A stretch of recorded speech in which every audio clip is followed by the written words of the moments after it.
아멘. 오늘 이 누가복음 2장 8절에서 14절까지 말씀으로 다윗의 동네에 울려 퍼진 축하, 다윗의 동네에 울려 퍼진 축하라는 제목으로 성탄 이브 예배를 드리도록 하겠습니다. 말씀을 전하도록 하겠습니다. 제가 나고 자랐던 동네는요, 이 대구라는 도시의 변두리 마을이었습니다. 이 금호강이 제 마을에 이렇게 쭉 둘러서 흘렀는데요. 여름에 이 비만 조금만 오면 그 금호강에 물이 넘쳐서 마을을 덮었기 때문에 제가 태어나기 전에 그 마을이 큰 공사를 해서 그 강과 마을 사이에 둑을 높이 쌓습니다. 그래서 그게 이제 동촌둑이라는 것이 이제 형성이 된 것이죠. 그 강둑은요, 많은 사람들이 거기에서 산책도 하고요, 자전거를 타고 다니기도 하고, 뭐 뛰면서 또 걸으면서 그렇게 지내기도 하고요. 특히 여름의 시즌에는 거기 자파상들이 나와서 저희 때는 이제 저의 지역에서는 골뱅이라고 그랬었는데, 다른 데 가니까 골뱅이라고도 하고 뭐 고둥이라고 하나요? 그런 것들을 또 잡아가지고 파는 사람들, 이렇게 큰 뭡니까 다라라고 하나요? 대야 큰 것에다가 이렇게 쌓아놓고 그걸 팔고, 쥐포도 팔고 번데기도 팔고, 그런 사람들이 거기에 막 쭉 장사를 하고 그랬었습니다. 동네가 참 평범한 곳이었고, 파출소가 하나 있었는데요. 그 파출소에는 저희 아버님도 가끔씩 그 파출소를 가셨다 그래요. 어떤 때는 잡혀도 가시고, 그러니까 동네에서 조금 사람들하고 말다툼하고 하시면 순경들이 와서 이러면 됩니까 하면서 이제 갔다가 또 그 파출소의 순경들하고 나중에는 친해지시고, 그래가지고 일하러도 파출소에 가시고 뭐 그랬다고 그럽니다. 초등학교 하나가 있었는데요. 저는 이제 그 초등학교에서 이제 다니면서, 그 초등학교가 뭐 동촌 초등학교, 거기에서 이제 반장을 그렇게 많지 않으니까 반장 도맡아 하면서 자랐습니다. 이제 그러다 보니까 조금 있다가 또 중학교가 생겨서 거기서 또 중학교도 가고요. 조금 있다가 또 고등학교도 그리 멀지 않은 지역에 생겨서 고등학교도 가고. 제 동네에서 금호강을 넘어가려면 아양교라는 그 다리를 거기를 지나면 대구에서 그래도 약간 도시로 쳐졌고, 아양교 안쪽에 있는 제가 살던 동네는 그야말로 좀 촌이었습니다. 뭐 저희 동네에서 그렇게 뭐 큰 꿈을 가지고 제가 자라본 적도 별로 없고, 동네에 큰 잔치도 별로 없었고요. 누가 저에게나 동네 너희들은 꿈을 가지고 희망을 가지고 살아야 된다 그렇게 얘기해 주지도 않았습니다. 그야말로 정말 조용하고 조용한 동네였죠. 제가 나중에 대학을 가면서 그때서야 제가 살던 동네가 정말 자그마한 곳이었구나 하는 걸 그때서야 제대로 알게 되었었습니다. 예수님이 태어난 곳이 베들레헴이라는 곳인데요. 여러분 성경의 지명을 나중에 한번 찾아보실 기회가 되시면 베들레헴이라는 동네는 예수님 태어나신 곳 말고도 또 다른 데도 있습니다. 다른 곳에 똑같은 지명의 베들레헴이라는 곳이 있다는 거죠. 그래서 미가서 말씀에 그 예언되어 있는 5장 2절에는 예수님이 태어나실 베들레헴이 정확하게 콕 집어서 베들레헴 에브라다야 이렇게 되어 있습니다. 베들레헴 에브라다야. 그러니까 베들레헴 다른 동네도 있기 때문에 정확하게 베들레헴 중에서 에브라다로 불리는 명칭이 그렇게 붙어 있는 베들레헴에서 예수님께서 태어난다 하는 뜻이죠. 다윗의 동네로 불려졌던 유다 지파의 땅이었습니다. 조용한 마을이었고 그렇게 크지 않았었던 마을이라고 봐야 합니다. 외지에서 사람들이 오면 누가 외지 사람인지 금방 드러나게 되어 있고, 아시겠지만 예수님께서 거기에서 태어나셔서 방을 잡으려고 했는데 쉽게 방을 잡을 수 없었던 것을 보면, 그렇게 그 방을 구하기가 쉬운 사람들이 많이 사는 곳이 아니었다는 뜻입니다. 호적조사하러 조금만 사람들이 밀어닥치면 금방 방들이 다 차는 그런 곳이었다는 것이죠. 그 동네에 누가 사는지 서로 다 알았을 것이고, 누가 임신을 하면 김씨네 집에 박씨네 집에 뭐 강씨네 집에 임신했는데 이거 언제 아기가 태어난다더라 하는 거 서로 다 알고 있는 그 정도의 동네이죠. 그런 동네에 예수님께서 태어나시니 갑자기 외지에서 온 사람이 아이가 태어나는 걸 누가 알겠습니까? 그 동네 사람들이나 서로 알죠. 그리고 호적 때문에 손님들이 와서 어수선한 상황이니까 아마도 그때 양을 키우던 목자들은 다른 어떤 때에 비해서 울타리를 잘 만들어서 양을 잘 관리하고 있었을 겁니다. 밤에 그 양들을 치고 있었던 목자들에게 하늘로부터 갑자기 빛이 비추어집니다. 이게 꿈인가 생신가 그러지 않았겠습니까? 뭐 그때 당시에는 UFO라는 개념도 없었을 거니까 이게 어떻게 된 일인가. 그러더니만 9절에 보니까 주의 사자가 곁에 서고 주의 영광이 그들을 두루 비추매 크게 무서워하는지라.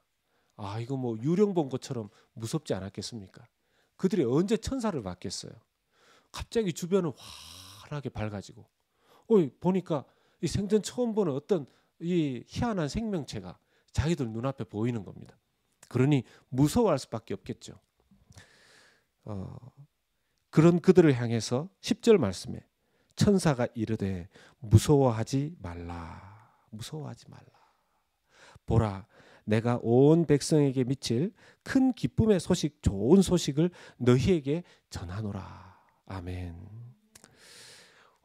무서워서 털털털털 떨고 있는 그들에게 천사가 이 10절의 말씀을 떡 하리고 하니까 그래도 이 목자들의 마음에 저게 뭔지는 모르지만 우리를 해코지하거나 죽이려고 하는 것은 아니겠구나.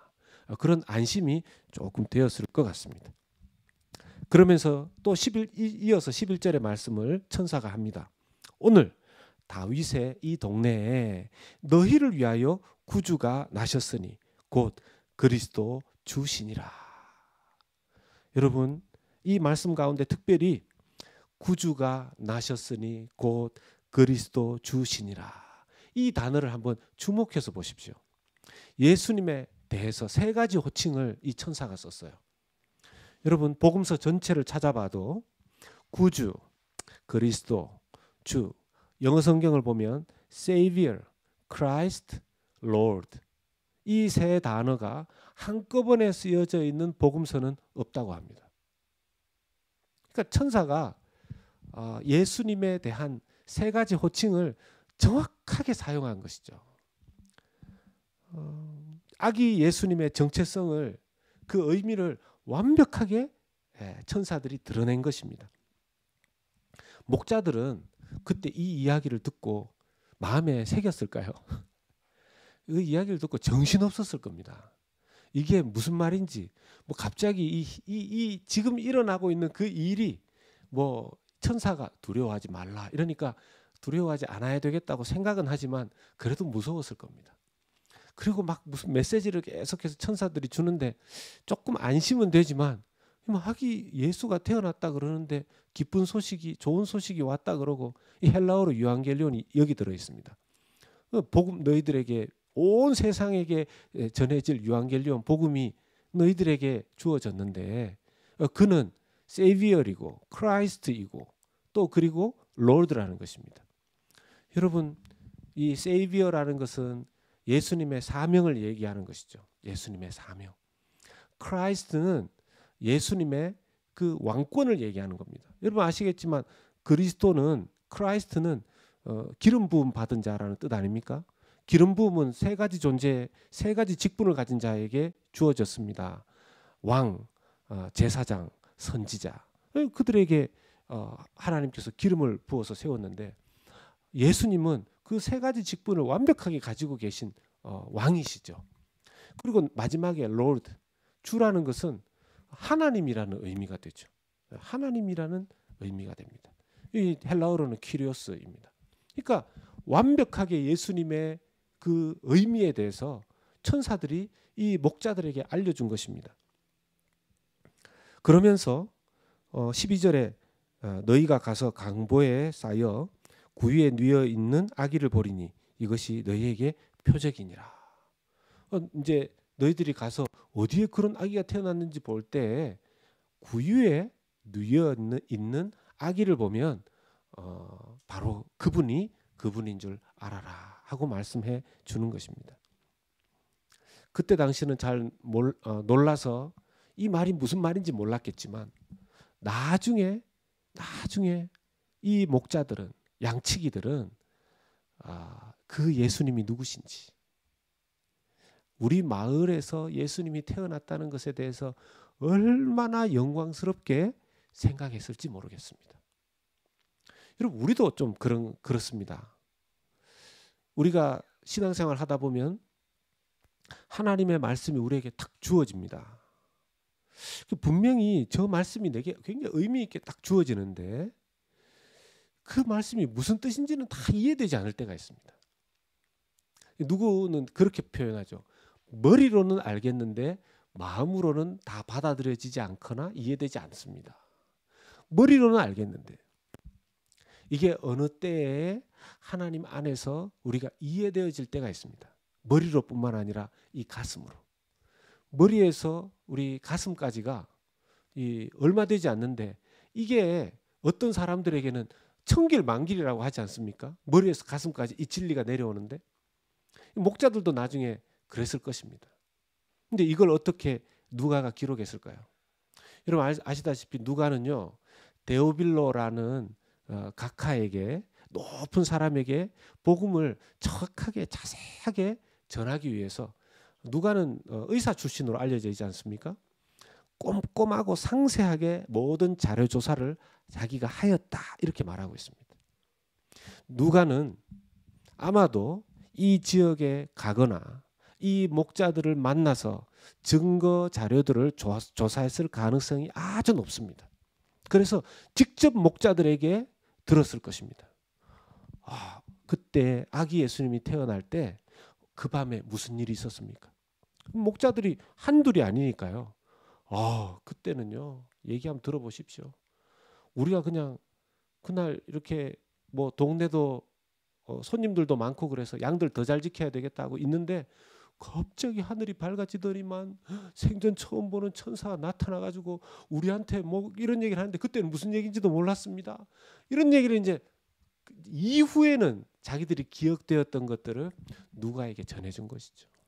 그리고 이것이 성경의 영감 가운데에서, 하나님의 영감 가운데에서 누가복음에 기록된 것입니다. 이렇게 천사가 예수님에 대해서 쫙 알려주는데 갑자기 노랫소리가 들립니다. 13절에 호련히 수많은 천군이 그 천사와 함께 하나님을 찬송하여 이르되, 하늘에 합창 소리가 들리는데요. 여러분, 천군이 불렀다는 겁니다. 여기 이 천군이라는 것은 하늘의 군대를 의미하는 겁니다. 하늘의 군대. 제가 며칠 전에 유튜브를 보다 보니까 논산훈련소에 연무대교회가 있습니다. 연무대교회. 이 정말 많이 달라졌어요. 이제 그 옛날에 그냥 벽돌에다 예배드리는 그런 데가 아니고요. 그 앞에 뭐라 그럽니까? 이렇게 디지털 화면으로 최첨단으로 이렇게 쫙 되어 있고 정말 시설이 너무 좋아요. 거기에 이제 크리스찬 밴드가 와서 이렇게 찬양 콘서트를 하는데 마지막 곡이 뭐였냐면 실로암이었어요. 실로암. 그 실로암을 부르는데 그 군인들이, 거기에 훈련소에 와 있는 군인들이 소위 말해서 그걸 떼창이라 그럽니다. 떼창. 그냥 다 같이 막 어두운 밤에, 캄캄한 밤에를, 동작도 군인들이 돼서 그런지 동작들이 다 똑같아요. 똑같이 딱 맞춰서 그냥 어두운 밤에, 캄캄한 밤에 막 하는데 제가 보면서도 은혜 받았습니다. 여러분, 이 땅의 군인들이 딱 마음 모아서 노래를 한번 부르면요, 이게 힘도 있고 절도도 있고 멋있습니다. 그런데 하늘의 군대가 찬양을 했다면 이게 어떻게 들렸겠습니까? 아름답고 황홀하고 멋있고, 여러분 이 찬양의 소리가 들리는데 뭐라고 이 천사가 말하냐 하면, 천사들이 찬양하냐 하면 14절에 그 가사가 이렇습니다. 지극히 높은 곳에서는 하나님께 영광이요 땅에서는 하나님이 기뻐하신 사람들 중에 평화로다 하니라. 아멘. 아멘. 이제 최초의 크리스마스 칸타타는 천사들이 불렀습니다. 네, 천사들이 불렀습니다. 천사들 작곡 작사 해가지고 지극히 높은 곳에서는 하나님께 영광이요 땅에서는 하나님이 기뻐하신 사람들 중에 평화로다. 정말 그 목자들은 잊을 수 없었을 거예요. 잊을 수 없었을 거예요. 저는 오늘 이 말씀을 통해서 크게 좀 세 가지 정도를 우리가 마음속에 좀 기억하고 담아야 되겠다 이렇게 생각합니다. 첫 번째는요. 하나님께서는 지극히 평범한 자들을 주님께로 부르셨다는 것입니다. 지극히 평범한 자들. 구주요 그리스도이시며 주님이신 그 구원자이시고 왕이시고 하나님으로 오신 예수님의 탄생에 그 지역에 이장님을 부르지 않았습니다. 그 지역의 시장님도 부르지 않았고 그 지역의 국회의원도 부르지 않았습니다. 멀리서 미리 알고 유대왕도 오지 않았고요. 대제사장 그 코빼기도 보이지 않았고 그 유명한 서기관 바리새인 랍비들 아무도 몰랐습니다. 물론 동방 박사들은 별을 보고 따라왔지만 그 외에는 하나님께서 직접 천사를 통해서 부르신 자들은 그 지역의 목자들이었어요. 양치던 목자들. 오늘날로 따져도 평범한 사람 아닙니까? 그냥 일하는 사람들 매일매일 성실하게 그 밤에 가서 양 지키고 그 자기 양이 아니었을 가능성도 많습니다. 그런 일하는 사람 평범한 사람들.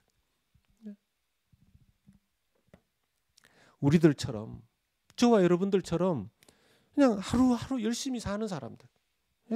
아침에 일어나면 직장 가고 아이들 키우고 아이들 키울 걱정도 하고 또 하루하루 어떻게 살아야 되나 이런 생각들도 하는 그런 평범한 사람들. 아이고 이거 어떻게 또 2020년이 지나가네. 2021년은 또 어떻게 하나님 안에서 보내야 돼. 이런 평범한 생각을 하는 그런 사람들에게 주님 초청하셨다는 거죠. 가만히 돌아보면요. 우리가 자기 자신을 특별하다. 지나치게 자기 자신이 높아져서 교만하고 특별해져 있을 때 주님 우리를 잘 못 부르십니다.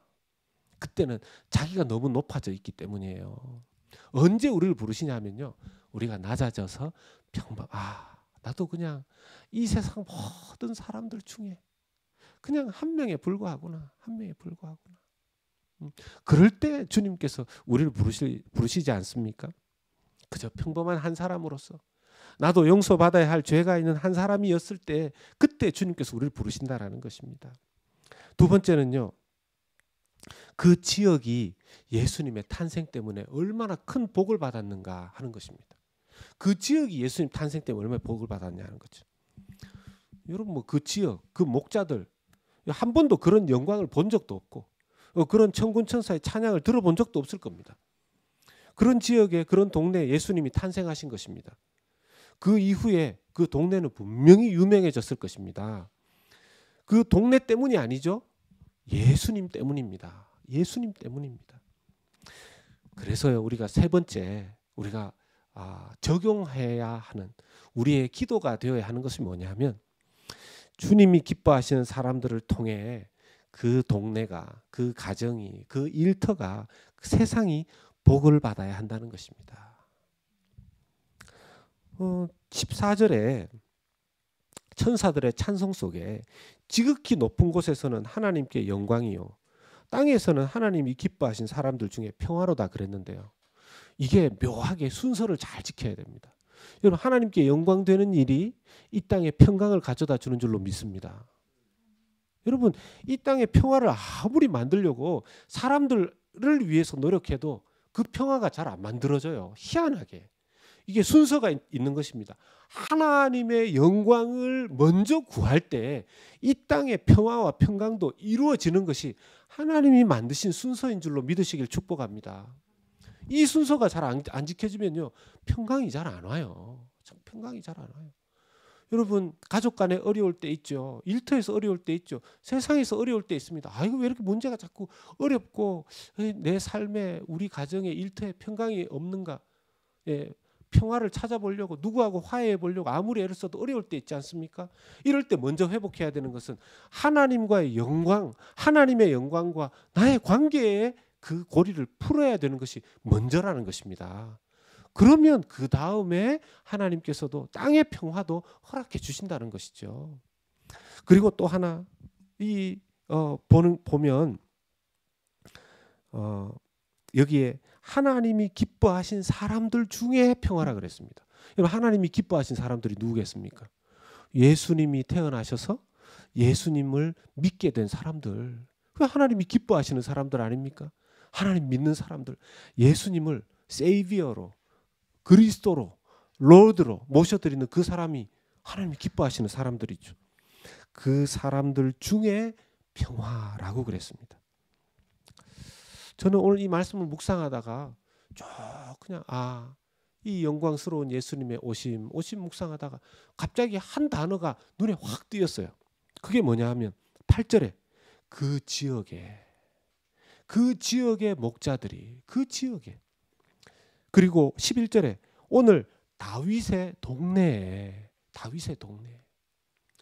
예수님의 나심은 궁극적으로는 온 세상에 전해지는 복음이었지만요. 어쨌든 예수님의 오심은 그 지역을 축복하고 축하하고 그 동네를 축하하고 축복하는 그런 일이 되었습니다. 이것을 우리의 삶에 비추어 보면 여러분 하나님의 기뻐하심을 입은 사람들, 우리 예수님을 믿는 사람들, 성탄절의 의미를 아는 사람들, 우리가요 그 동네에 그 지역에 복음이 되어야 하는 줄 믿으시길 바랍니다. 우리가 이웃의 자랑거리가 되고 우리가 이웃의 그 축복의 그 어떤 그 통로가 되어야 되는 것이죠.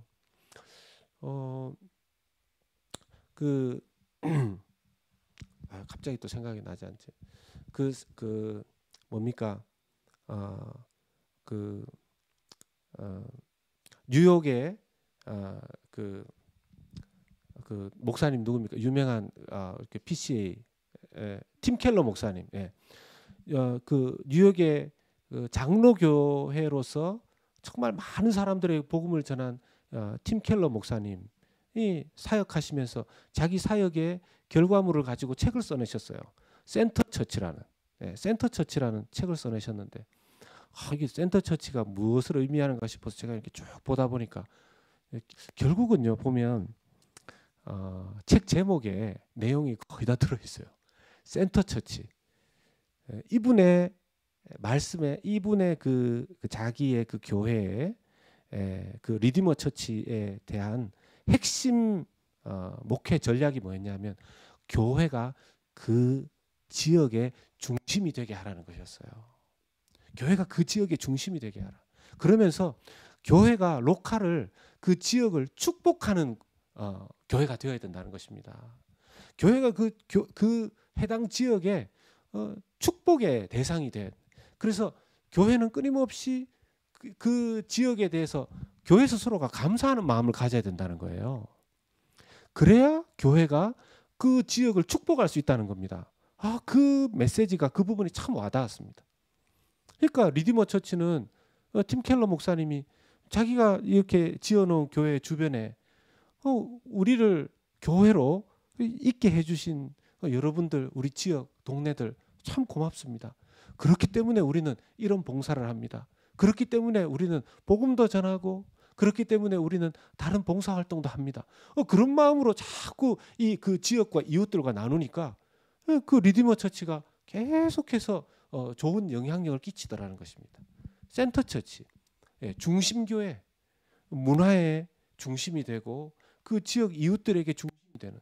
제가 이 말씀을 보면서 예수님께서 이 다윗의 동네에 베들레헴, 에브라다 이 지역에 오셔서 나중에는 이 지역이 얼마나 축복받은 동네가 되었겠습니까? 그것처럼 우리 새로운 교회가 이 달라스 지역에 있음으로 해서 하나님께서 이 달라스 지역에 우리 교회가 있게 된 것도 감사하고 이 하나님 덕분이지만 또 이 지역에 우리 교회가 뭐 지금은 처소가 없지만 이 처소가 생기게 되고 이러면 우리 그 교회를 있게 해준 허락해준 그 시에 대해서도 고마운 마음을 가지고 이웃을 섬기고 사랑하고 축복할 때 이게 축복의 유무상통이 이루어진다라는 것이죠.